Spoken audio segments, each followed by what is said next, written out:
dipersembahkan oleh Luwak White Coffee.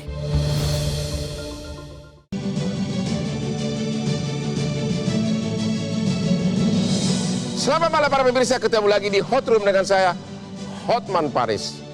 Setelah vonis hukuman mati terhadap Sambo, tibalah saatnya hari Kamis dan Jumat nanti, Majelis Hakim akan mengeluarkan vonis kepada para terdakwa perintang keadilan, obstruction of justice.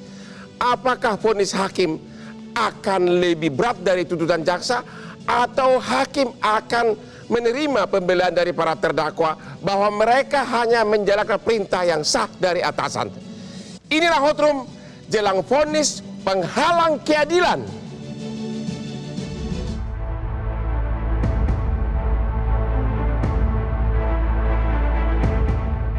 Setelah drama perkara pembunuhan berencana Brigadir Yosua usai, kini para sekutu Verdi Sambo akan menghadapi vonis obstruction of justice. Inilah kronologi perintangan penyidikan pembunuhan Brigadir Yosua Huta Barat. 8 Juli 2022, terjadinya penembakan terhadap Brigadir Yosua di rumah dinas Duren 3. 9 Juli 2022, jenazah Brigadir Yosua diterbangkan ke Jambi, di mana orang tua dipaksa untuk menandatangani surat penyerahan jenazah korban. 10 Juli 2022, keluarga memaksa membuka peti jenazah dengan alasan acara adat. Lalu keluarga menemukan sejumlah luka-luka di tubuh Brigadir Yosua. 11 Juli 2022, pemakaman Brigadir Yosua dilakukan secara adat tanpa upacara kedinasan. 12 Juli 2022, mantan Kapolres Jakarta Selatan, Kombes Pol Budi Herdi Susianto menyatakan CCTV di lokasi kejadian dalam keadaan rusak sejak 2 minggu sebelumnya. 18 Juli 2022, kuasa hukum keluarga Brigadir Yosua melaporkan dugaan tindak pidana pembunuhan berencana ke Bareskrim Mabes Polri. 20 Juli 2022, Polri menonaktifkan Kepala Biro Pengamanan Internal Divisi Propam Polri, Brigjen Hendra Kurniawan, dan Kapolres Jaksel Kombes Pol Budi Herdi Susianto. 21 Juli 2022, tim SUS menemukan CCTV di sekitar TKP jalan sekitar rumah dinas Irjen Verdi Sambo. Bulan Agustus 2022, Hendra Kurniawan, Cuk Putranto, Arif Rahman Arifin, Agus Nurpatria, Baikuni Wibowo, dan Irfan Widianto ditahan, dan tidak lama setelah itu mereka turut diberhentikan secara tidak hormat. Selain itu, puluhan personel polisi pun dimutasi ke pelayan markas Polri. 27 Januari 2023, pembacaan tuntutan JPU terhadap para terdakwa obstruction of justice. 23 hingga 24 Februari 2023, Hendra Kurniawan, Cuk Putranto, Arif Rahman Arifin, Agus Nurpatria, Baikuni Wibowo, Irfan Widianto akan menerima vonis dakwaan obstruction of justice.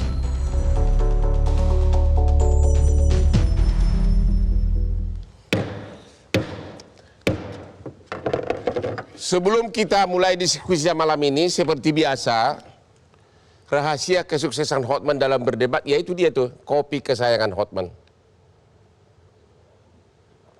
Aduh, benar-benar sukses saya berdebat terus gara-gara kopi ini. Oke, Pak Junaidi Saibi, Anda adalah kuasa hukum pengacara dari Arif dan Baikuni. Ya.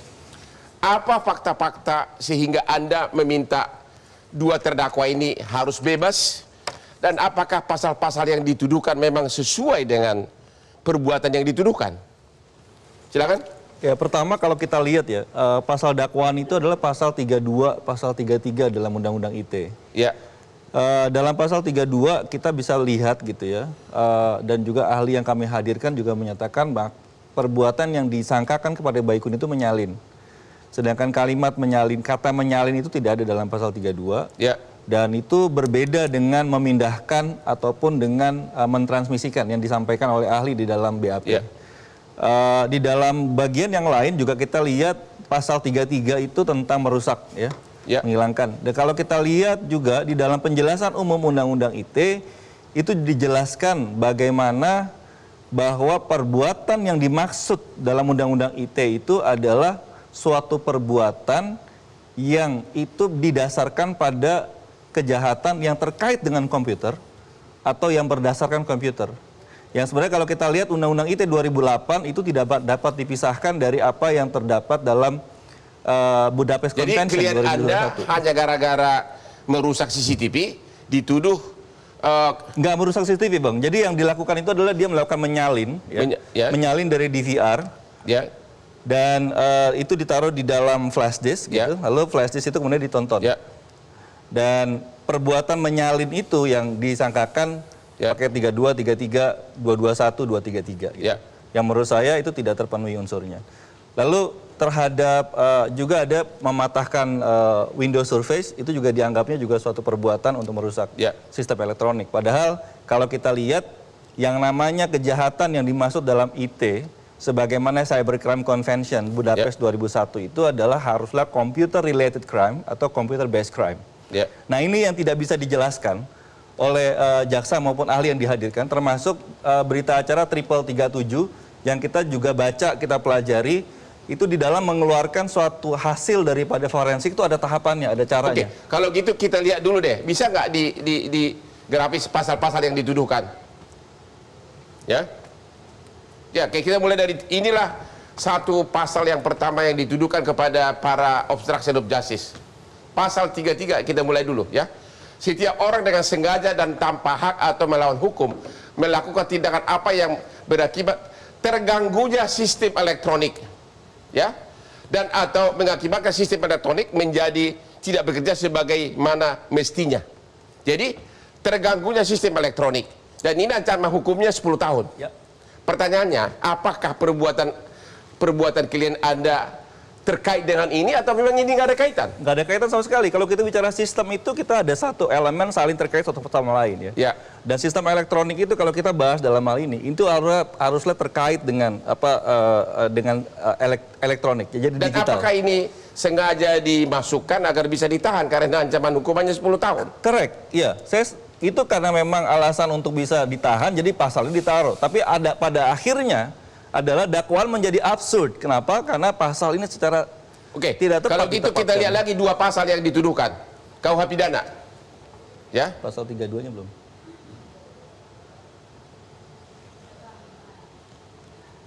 Oke, pasal 221 terutama langsung ayat 2 ya. Langsung ayat 2. Ini cuma 9 bulan ya. Melakukan kejahatan dengan maksud untuk menutupi atau untuk menghalang-halangi atau mempersukar penyidikan dan atau penuntutan. Inilah yang sebenarnya dikenal dengan obstruction of justice. Ya. Kenapa Anda selama ini tidak protes? Kok yang dituduhkan obstruction of justice, tapi kok yang dimasukkan adalah merusak sistem elektronik? Kaitannya apa gitu loh? Semenjak eksepsi kami sudah mengajukan, Bang. Jadi di eksepsi itu kami sudah menyatakan bahwa pasal yang digunakan tidak tepat. Satu. Yang kedua adalah juga tentang penyertaannya, ya.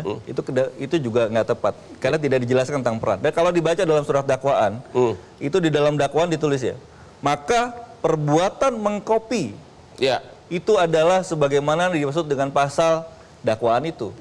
Nah, jadi kalau kita lihat sebenarnya perbuatan yang dilakukan dengan mengkopi, ya, sedangkan di dalam mengkopi CCTV, mengkopi DVR, Bang. Jadi DVR. Jadi dalam satu sistem CCTV itu ada CCTV, ada DVR. Dalam DVR ada hard disk.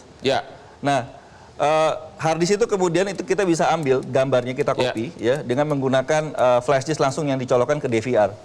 Dan di dalam perintah yang ada dalam DVR itu tidak ada perintah delete. Yang ada adalah copy dan format. Dan itu hanya DVR di perumahan, di lingkungan RT. Dan DVR itu adalah DVR yang adegan dengan luar rumah dan itu kondisi jalan. Jadi tidak terkait dengan CCTV tentang tembak-menembak atau penembakan atau apapun itu yang terjadi. Sehingga sekarang saya mau tanya dulu kepada ahlinya nih, Hairul Huda. Ya, ini sudah senior doktor hukum pidana. Obstruction of justice yang dituduhkan kepada para terdakwa, tapi yang dakwaan primer adalah pasal 33 Undang-Undang ITE merusak sistem elektronik. Menurut Anda tepat nggak itu? Ya, pasal 221 memang memiliki unsur dengan melakukan salah satu kejahatan. untuk melakukan menutupi kejahatan lain, katakanlah Itulah seperti itu. obstruction of justice. Itulah obstruction of justice. Ya. Ini yang menyebabkan kemudian maka kejahatan itu apa bentuknya? Ya. Yang di dalam konstruksi dakwaan adalah merusak sistem elektronik. Ya. Ya, jadi merusak sistem elektronik adalah modus operandi untuk melakukan perbuatan menutupi kejahatan. Ya. Jadi kejahatan yang dilakukan untuk menutupi kejahatan. Jadi sebenarnya itu upayanya supaya kemudian pemenuhan unsur pasal 221 ayat 2 ini bisa terpenuhi. Makanya Jadi ada pasal sebenarnya antaranya. inti pokoknya adalah pasal 221 KUH pidana yang ancaman hukumannya cuma 9 bulan. Bukan 10 tahun yang pasal 33 Undang-Undang ITE. Nah itu dia, makanya kemudian kejahatannya kan harus dibuktikan. Ya. Dalam bentuk apa kejahatan yang dilakukan untuk menutupi kejahatan itu, Ya. untuk menghilangkan jejak kejahatan itu. Ya. Nah di sini dipakai Undang-Undang ITE. Anda setuju?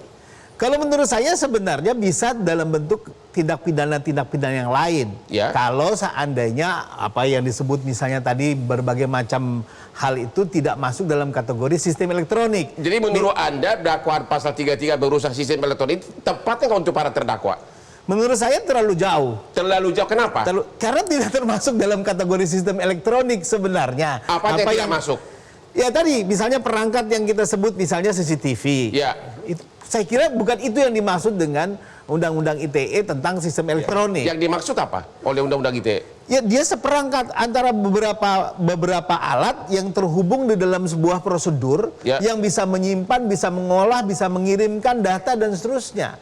Jadi terhubungnya itu harus dengan sistem komputer. Jadi DPR di perumahan di tingkat RT sama itu tidak tergolong dalam sebagai sistem elektronik. menurut saya tidak termasuk. Jadi menurut kategori Anda ini. bahwa dakwaan itu salah? Kalau menurut saya mestinya pakai pasal pengerusakan saja. Merusak yaitu Pasal pasal perusakan barang pasal 406 KUHP, merusak barang junto pasal 221. Itu masih lebih mungkin untuk bisa dibuktikan bahwa itu relevan atau dakwaan itu. setidak-tidaknya maksimum obstruction of justice pasal 221 ayat 2. Betul. Itu Yang hanya cuma 9 bulan. yang hanya 9 bulan. Dan dimasukkan pasal 33 10 tahun akhirnya bisa ditahan. Ya konsekuensinya kan seperti itu. Oke, kita istirahat dulu setelah yang berikut ini. Jangan kemana-mana.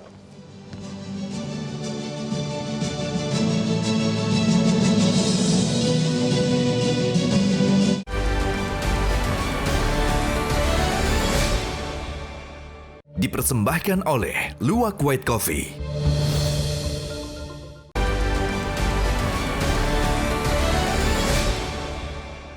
Dipersembahkan oleh Luwak White Coffee.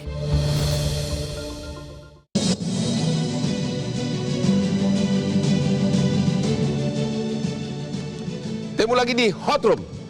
Bapak Komjen Purnawirawan Ugroseno. Bapak adalah ahli yang meringankan di pengadilan untuk para terdakwa obstruction of justice. Apa alasan Bapak mengatakan tidak pantas mereka dipidana cukup dengan kode etik? Ya, saya mengikuti sidang untuk obstruction of justice ini. Ini adalah bahaya bagi Polri ke depan nanti.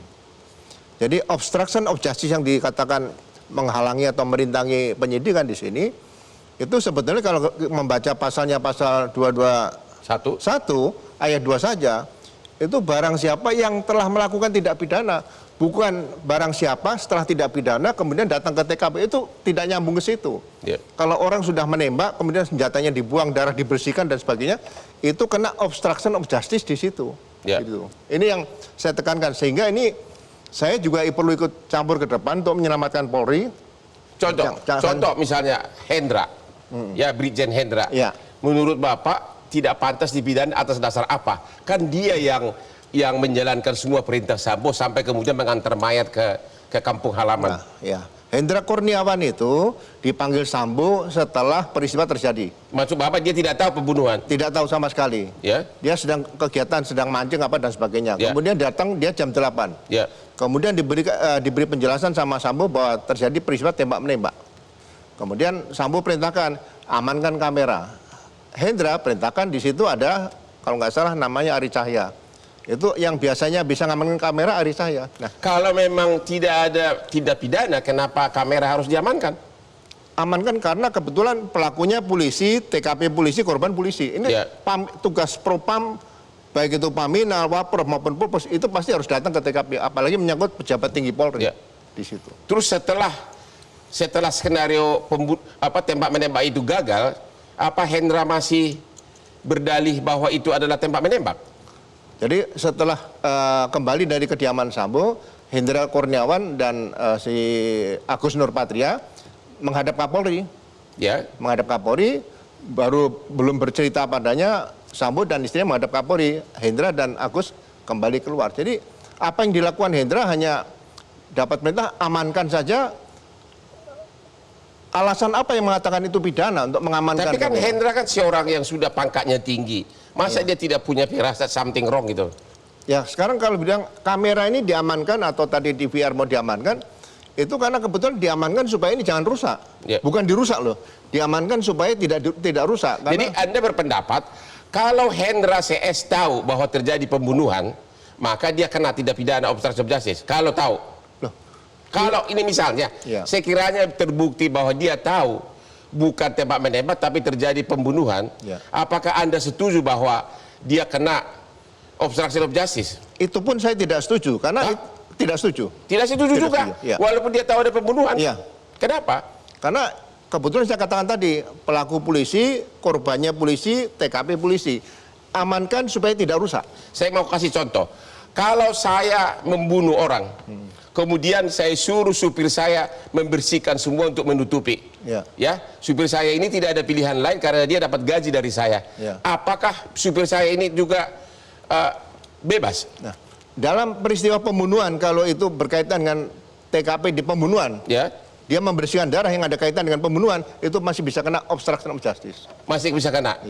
Dan menurut Anda Hendra tidak melakukan itu? Tidak melakukan itu. Kalau gitu saya mau tanya dulu kepada Pak Napitupulu Erasmus. Apakah Anda setuju dengan pendapatnya Pak Ugroseno, mantan Wakapolri kita ini? Ya, pertama saya berbeda pendapat Ya. tentunya dengan Pak Ugroseno. Ada beberapa hal yang perlu diperhatikan. Ya. Pertama, pertama begini, apakah kemudian kesalahan prosedur dalam konteks kewenangan kepolisian, penyidik atau aparat penegak hukum bisa dipidana? Jawabannya bisa. Ya. KUHP kita ada beberapa pasal. Ya. Pasal 429 dan 430 penggeledahan, penyitaan buku dan dokumen lain yang melanggar proses yang diatur dalam undang-undang Ya. bisa dipidana polisi.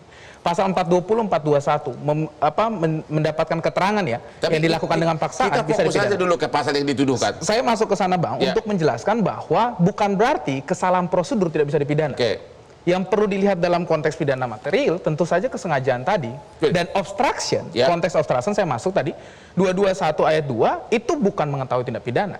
Setelah dilakukannya kejahatan dengan maksud untuk kemudian merusak, menghalang-halangi suatu penyidikan, merusak, menyembunyikan, menghilangkan alat bukti.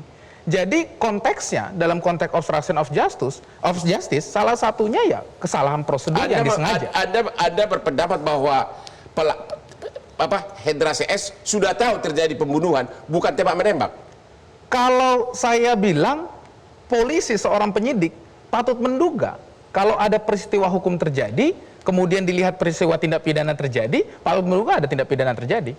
Oke, jadi Anda Itu konteks mengatakan penyidikan. pasal 221 itu masuk. Bagi saya itu lebih masuk akal. Kalau pasal 221. 33 merusak sistem elektronik padahal hanya sistem DPR di suatu RT, itu bisa masuk nggak? Yang repot Bang karena Pak Sambo kan sudah diputus bersalah ya. Pasal 33 Nggak, itu. pendapat Anda pribadi. Bagi saya lebih ke arah pasal 221 ayat 2. Kalau pasal Kalaupun 221 berdebat. harusnya para terdakwa ini nggak bisa ditahan dong, cuma Iya. 9 bulan. Ya, ada perdebatan itu.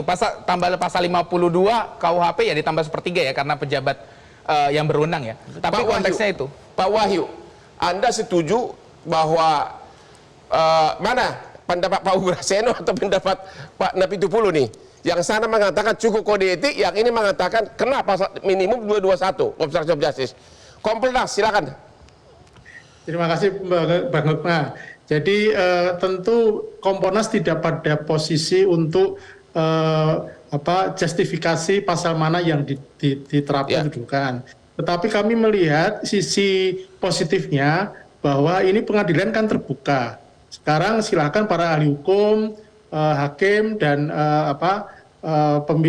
pengacara untuk saling berdebat biar publik menilai. Bagi Kompolnas ini era keterbukaan dan ini saatnya kita berani menyatakan ada yang salah di internal tata kelola bagaimana proses mekanisme di Polri. Apakah di kepolisian itu memang tidak boleh melawan perintah atasan? Normanya kan jelas bahwa kalau perintah tidak benar atau tidak sesuai, dia boleh melakukan penolakan. Jadi kalau perintah menembak membunuh itu pantang harusnya ditolak begitu? Oh iya, harusnya. Nah ini problemnya kan begini, yang sering kita sebut sebagai terjadi relasi kuasa. Ini yang sering kita sebut. Sehingga inilah yang bagi kami Komponas ini pelajaran yang sangat berharga. Jadi sehingga menurut Bapak kalau para terdakwa obstruction of justice sudah tahu bahwa terjadi pembunuhan tapi alat buktinya disembunyikan atau dibersihkan, Anda setuju tetap kena 221 merupakan tindak pidana?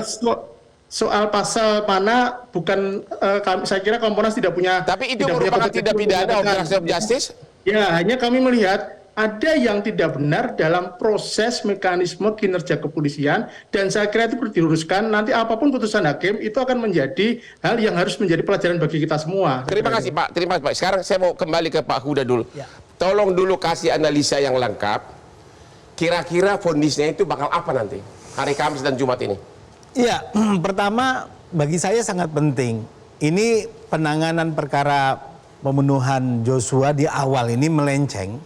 Itu kenapa? Karena adanya tindakan-tindakan teman-teman ini yang sekarang didakwa obstruction of justice atau karena tindakan Sambo yang kemudian membuat skenario sehingga ini melenceng. Kan segitu. Ini sangat penting untuk menentukan sebenarnya mereka ini sebenarnya benarkah melakukan obstruction of justice atau memang dalam kerangka tidak mungkin mengelak dalam suatu relasi kuasa yang ada di lingkungan Polri. Menurut Anda gimana? Kalau menurut saya yang patut kita jadikan catatan bahwa kalaupun ada orang-orang lain yang tidak terkena dalam kasus ini, tidak menjadi terdakwa dalam kasus ini, itu karena kebetulan sedang di luar kota, di luar negeri. Sehingga kalau dia berada pada posisi yang sama juga reaksinya sama. Jadi menurut Anda ini para terdakwa obstruction of justice ini bersalah atau tidak? Kalau menurut saya mereka bersalah sejauh pelaksanaan kode etik yang mereka tidak laksanakan dengan benar. Tapi Anda, apakah bersalah dari segi pidana dalam hal ini? Nah di sini persoalannya yang nanti harus dibuktikan oleh pengadilan adalah apakah melencengnya penanganan kasus Sambo di awal itu karena Sambo yang menceritakan tentang tembak menembak itu atau ada tindakan dari para terdakwa ini yang membuat itu melenceng. Di situ yang menurut saya belum terlihat tergambar dengan jelas berdasarkan pemberitaan. Intinya kalau para terdakwa ini mengetahui itu ada pembunuhan, barang bukti dihilangkan, berarti itu kena. Intinya kalau tahu. Ya begini, kan ini kan atasan mereka. Jenderal yang pangkatnya lebih tinggi dari mana mereka. Kalau tidak ada bukti yang kuat, tidak akan mungkin mereka bisa menduga bahwa ini ada tindak pidana. Sehingga kemudian di awal dugaan saya para terdakwa ini tidak mempunyai dasar untuk men-challenge cerita bahwa ini tembak menembak. Oke, kita istirahat lagi, ketemu lagi sesudah yang berikut ini.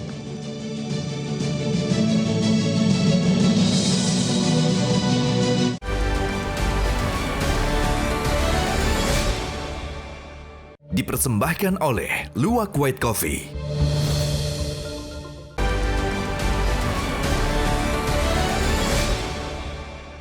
Dipersembahkan oleh Luwak White Coffee.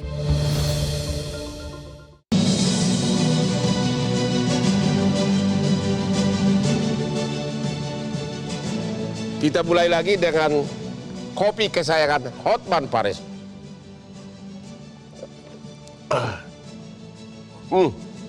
Saya belum puas Pak Hairul Huda. Dalam putusan Sambo sudah disebutkan terbukti pasal 33 Undang-Undang ITE.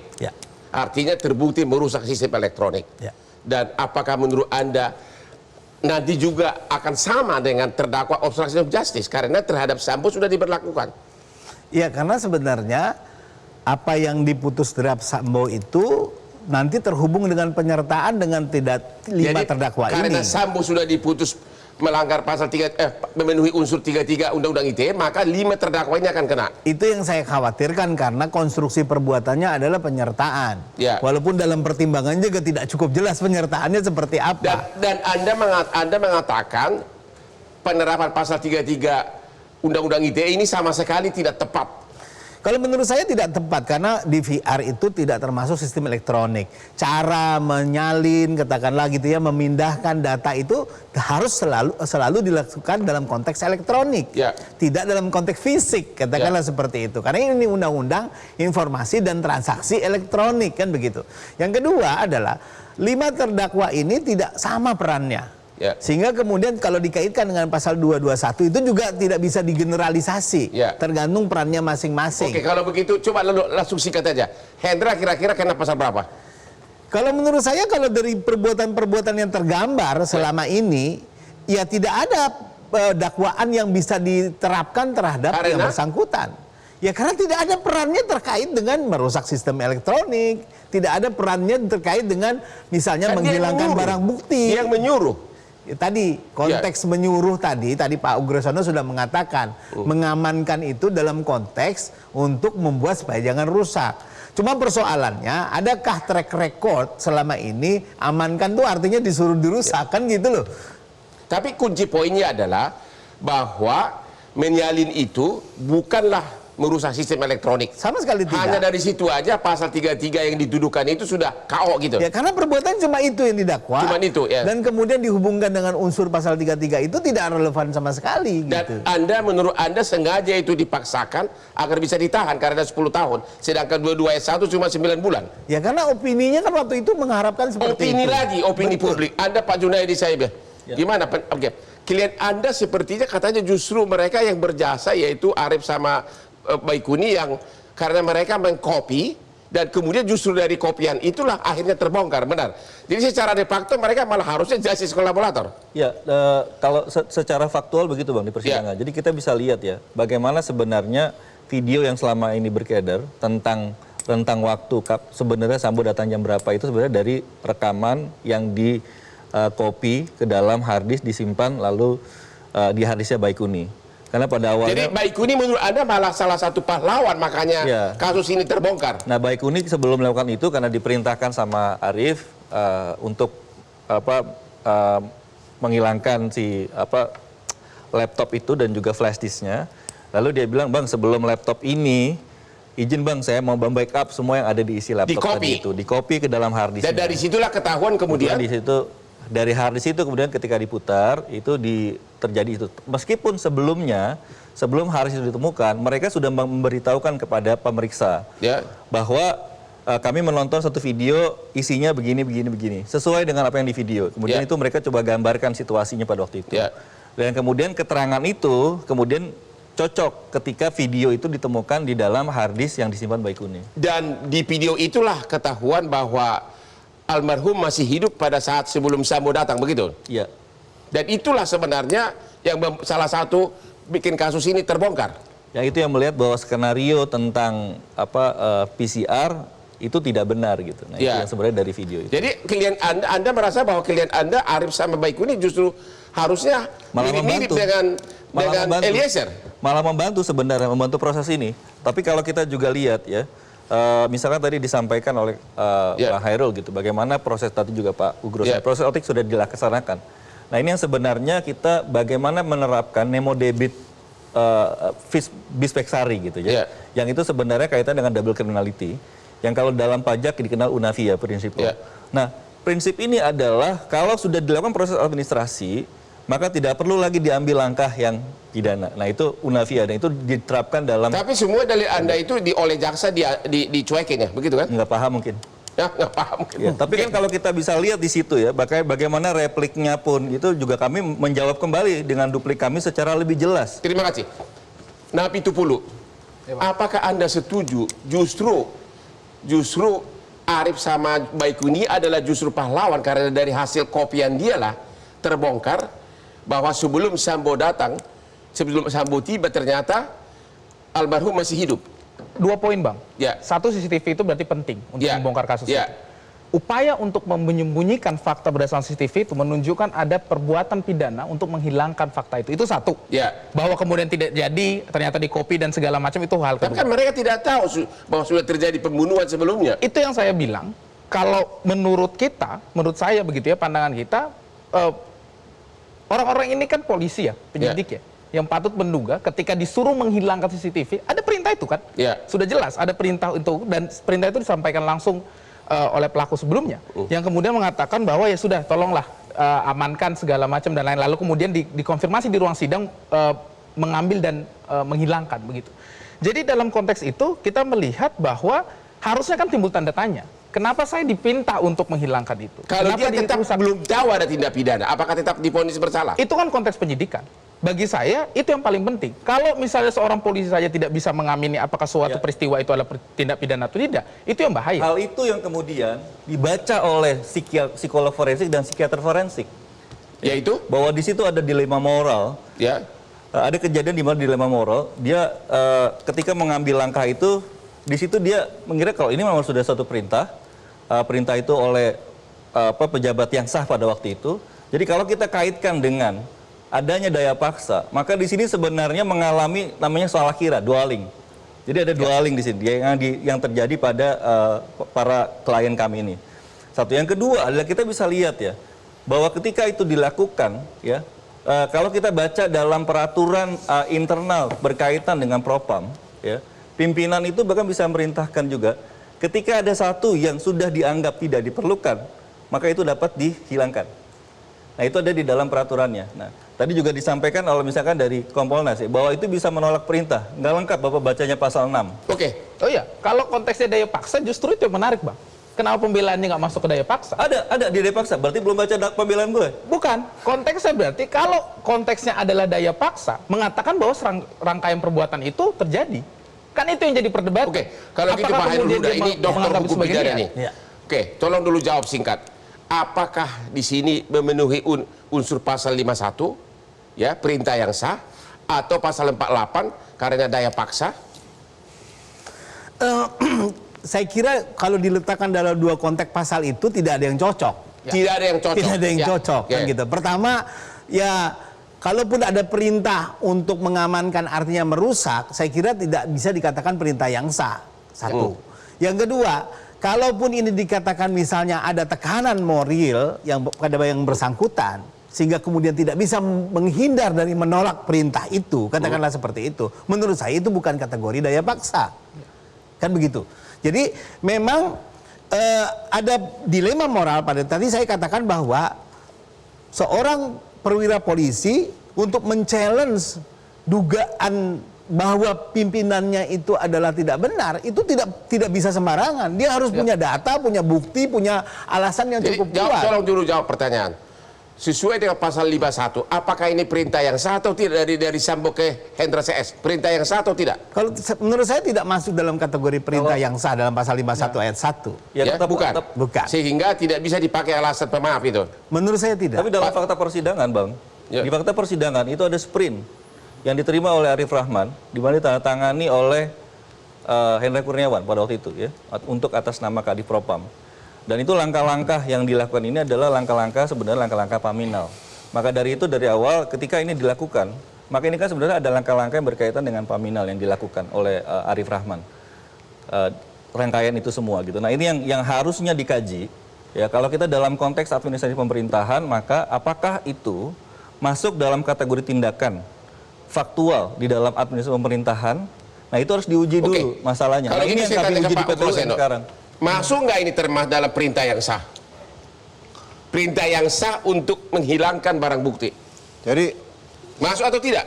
saya tidak lihat ke situ karena perintah lisan Hendra Kurniawan itu ya, bahwa amankan kamera dan serahkan ke penyidik di Polres Jakarta Selatan. Oke. Itu perintah lisan seorang perwira tinggi Polri seperti itu. Apakah itu salah? Tidak salah. Jadi menurut Anda itu perintah yang sah. Perintah yang sah tidak salah. Jadi menurut Anda Hendra CS harus bebas. Harus bebas. Kompolnas, gimana ini Kompolnas? Tolong dijawab dulu, kan Anda kan pengawas polisi. Harus bebas atau tidak? Begini Bang, saya lihat yang jelas etik pasti kena. Pasti Siapa? itu ya. Karena etika pasti kena sih, pelanggaran etik sudah pasti harus ada. Karena sebagai seorang perwira tinggi, apalagi dia sudah mengikuti pendidikan, banyak tahapan pendidikan, mulai pendidikan pembentukan sampai pengembangan, itu daya kritis kan harus ada. Di sini daya kritis nggak muncul, Bang. Sehingga Jadi menurut saya, Anda karena daya kritis tidak ada, maka menurut Anda ini kena ini semua nih. begini, karena dia kritis nggak ada, ditambah lagi ada psikohierarkis, ditambah lagi relasi kuasa, menjadikan ini seperti benang yang ruwet itu. Sehingga menurut saya, apakah ini pidana atau tidak, saya kira perdebatan yang muncul tadi menunjukkan ini ada yang salah di dalam tata kelola manajemen kinerja Polri. Itu intinya. Nah, soal nanti ini masuk pidana tidak, saya kira silakan para ahli dan nanti hakim yang memutuskan. Dengan telah divonisnya Sambo kena memenuhi unsur pasal 33 Undang-Undang ITE, berarti otomatis semua ini kena dong. Dari cara pandang hakim semua kena. Tetapi kalau kita lihat konteksnya, mereka ini kan ada yang menjalankan perintah tanpa bisa berpikir panjang. Saya kira itu kan jadi pertimbangan-pertimbangan. Sehingga ketika nanti vonisnya, tentu kita harus melihat konteks ini semua, Bang. Tidak bisa kita jadi lihat menurut hitam Anda putih. ada dari terdakwa ini menjalankan perintah tanpa berpikir panjang. Itu adalah alasan pemaaf. iya. Oke, kita istirahat lagi. Iya. Ketemu lagi sesudah ini.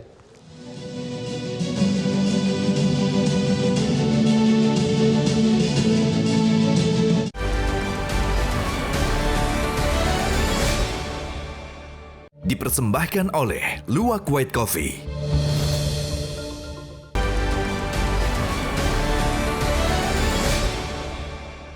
Dipersembahkan oleh Luwak White Coffee.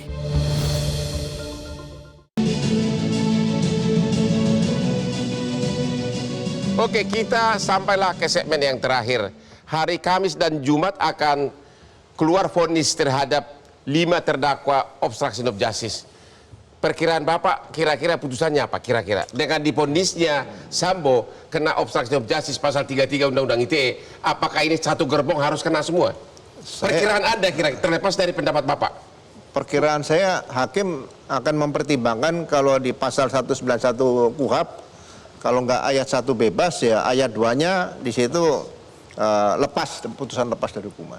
Jadi Karena fakta-fakta sidang, berita acara pun tidak ada yang mengatakan bahwa mereka melakukan obstruction oke, of itu justice. pendapat Bapak pribadi. Tapi perkiraan Bapak kira-kira dengan melihat Sambo sudah kena obstruction of justice, induknya sudah kena, tentu gerbongnya juga akan kena. Ya.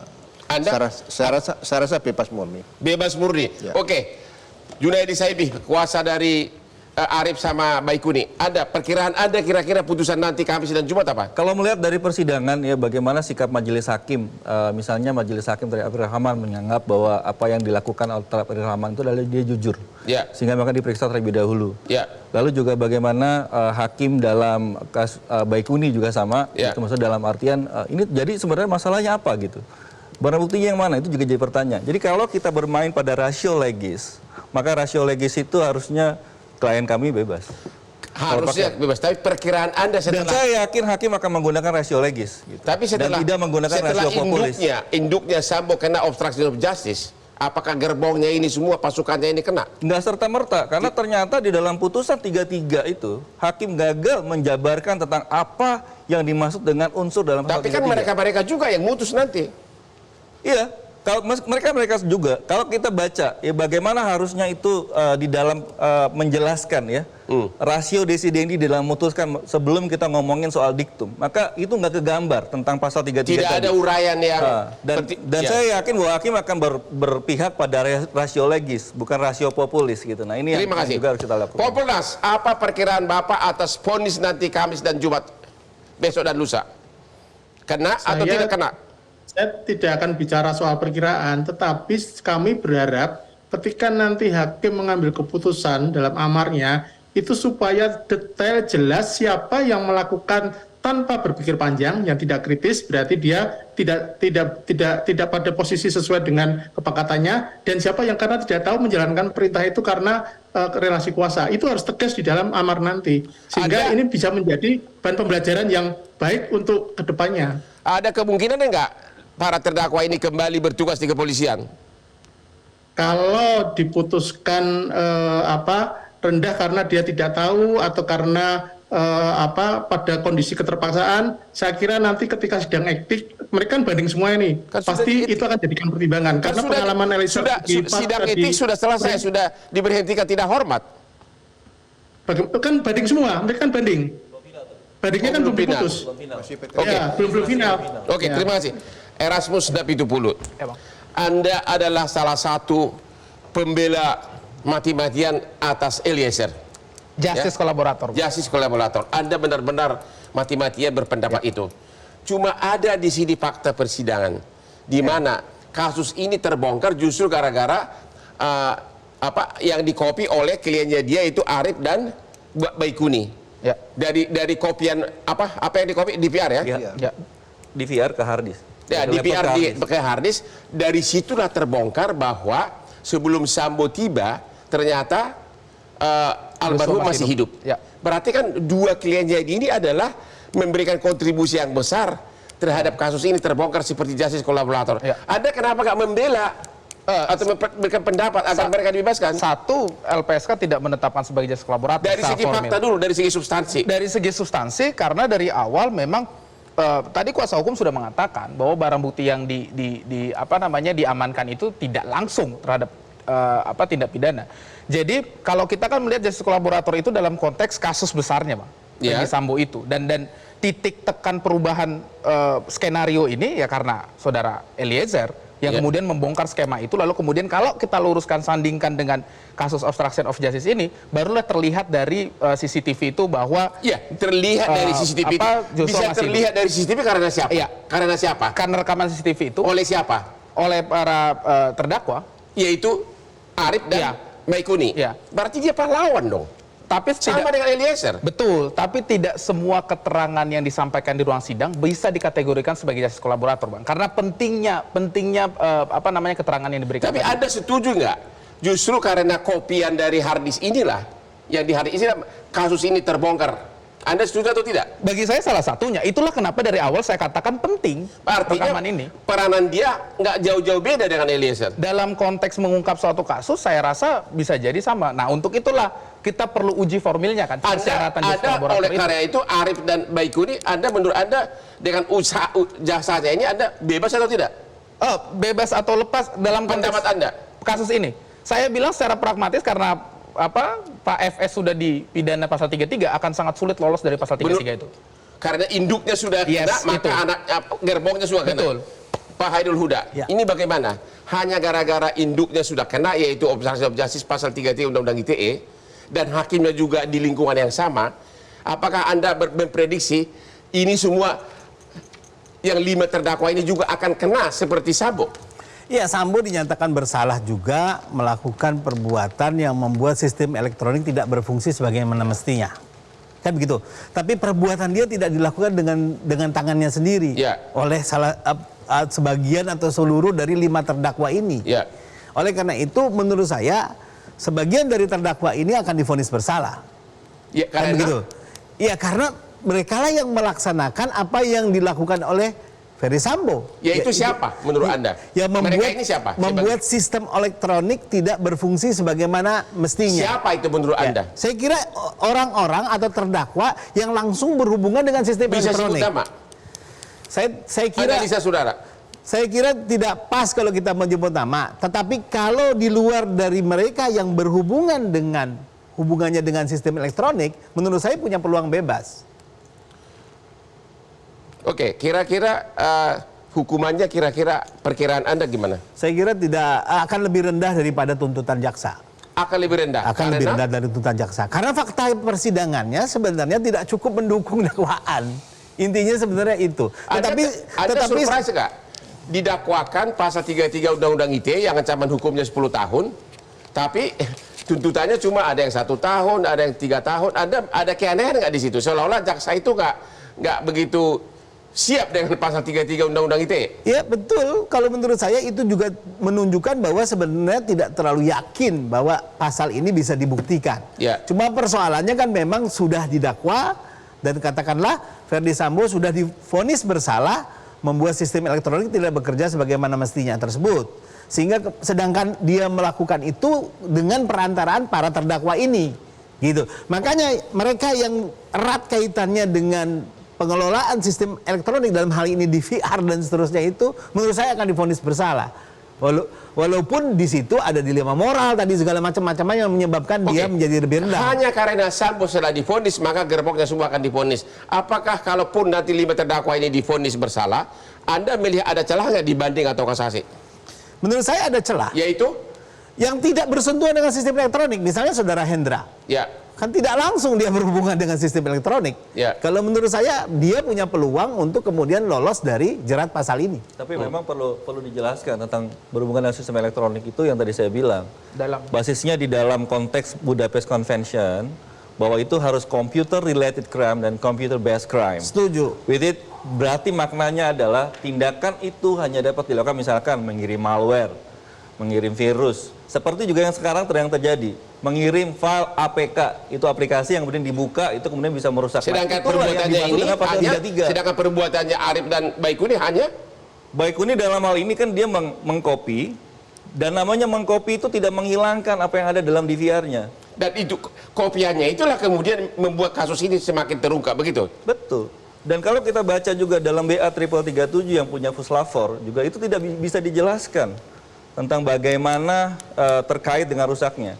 Dan di dalam log itu juga tidak jernih, tidak semuanya disebutkan. Tapi apakah Anda siap karena Sambo sudah divonis justice Pasal 33. Pasal 33 yaitu perintangan keadilan.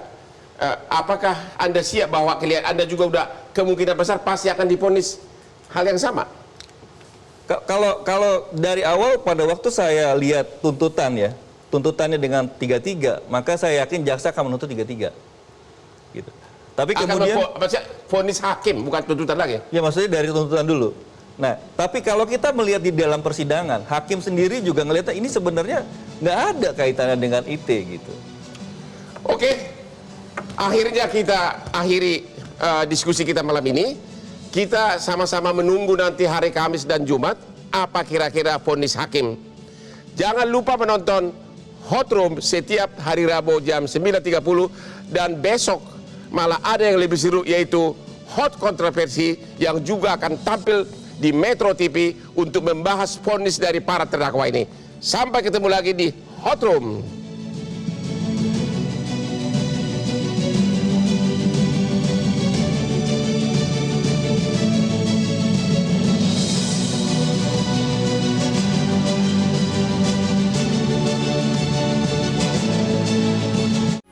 Metro TV.